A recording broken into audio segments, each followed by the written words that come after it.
माणूस आला पाहिजे जाऊन.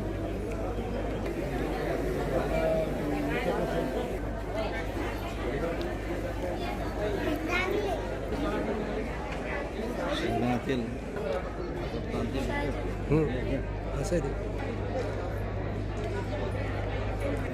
असं घेतो.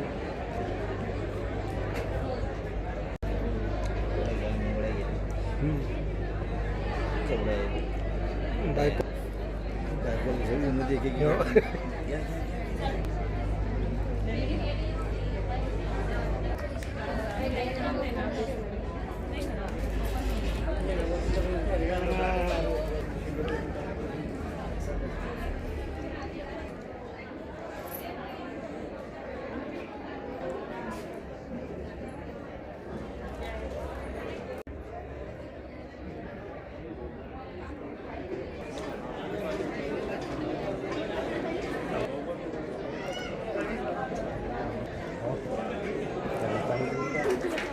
उद्घाटन लावून तर 2-3 JCB लावून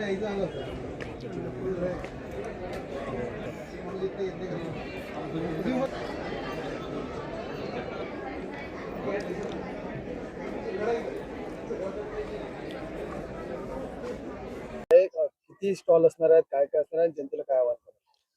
आज दिनांक 5 मार्च ते 9 मार्च असा 5 दिवसाचा एक उमेद गटामार्फत आणि कृषी खात्यामार्फत राजमाता महोत्सवाचं आयोजन करण्यात आलेलं आहे.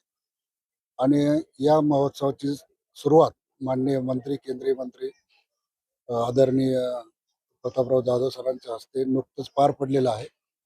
एवढंच नव्हे तर त्या सर्व स्टॉलला देखील त्यांनी भेटी देण्याचा प्रयत्न केलेला आहे.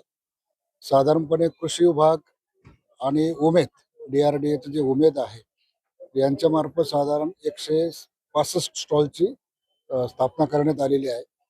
कृषी खात्यामार्फत देखील 30 ते 35 स्टॉल उभारण्यात आलेले आहेत.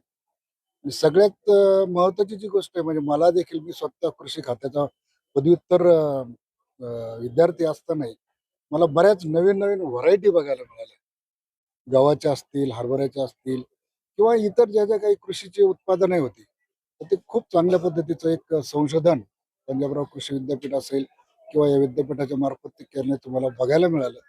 आणि निश्चितपणे चांगल्या पद्धतीच्या बचत गटाने देखील वस्तू बनवलेल्या आहेत, खाद्यपदार्थ बनवलेले आहेत किंवा घरगुती वापराची वस्तू देखील सुंदर बनवलेल्या आहेत आणि स्वस्तामध्ये ते आपल्याला या निमित्ताने खरेदी करता येतील. अन्नधान्यामध्ये आम्ही बघितलं हरभरा किंवा जी कडधान्य आहेत त्याचप्रमाणे सुंदर असे गहू, तांदूळ, बाजरी याच्या देखील चांगल्या पद्धतीचं स्वस्तामधलं अन्नधान्य आपल्याला खरेदी करण्याचा चांगला एक आपल्याला एक संधी मिळालेली आहे. आणि विशेष करून या ठिकाणी जे काही खाद्यपदार्थ आहेत त्यामध्ये अगदी घरगुती वापरायचे म्हणजे जसं चिकन करी, चिकन म्हणजे मटन मांडे, चिकन मांडे किंवा इतर व्हेज स्वरूपाचं जे काही जेवण आहे ते देखील खवय्यांसाठी एक उत्तम संधी त्या निमित्ताने चालून आलेली आहे. माझं संपूर्ण बुलढाणा जिल्ह्यातले जे जे कोणी बुलढाणा शहरामध्ये येतील पुढच्या 5 दिवसामध्ये सर्वांना एक आवाहन करेल, या बचत गटाच्या ज्या महिला आहेत त्या आपल्या भगिनी आहेत, आपल्या त्या लाडक्या दिदी आहेत आणि त्यांना आपल्याला लखपती दिदी जर करायचं असेल तर त्यांनी उत्पादन केलेल्या प्रॉडक्टची आपण मोठ्या प्रमाणावर खरेदी करूया आणि त्यांना या 4-5 दिवसामध्ये भरघोस असं उत्पन्न मिळवण्याचा आपण त्यांना एक मदत करूया.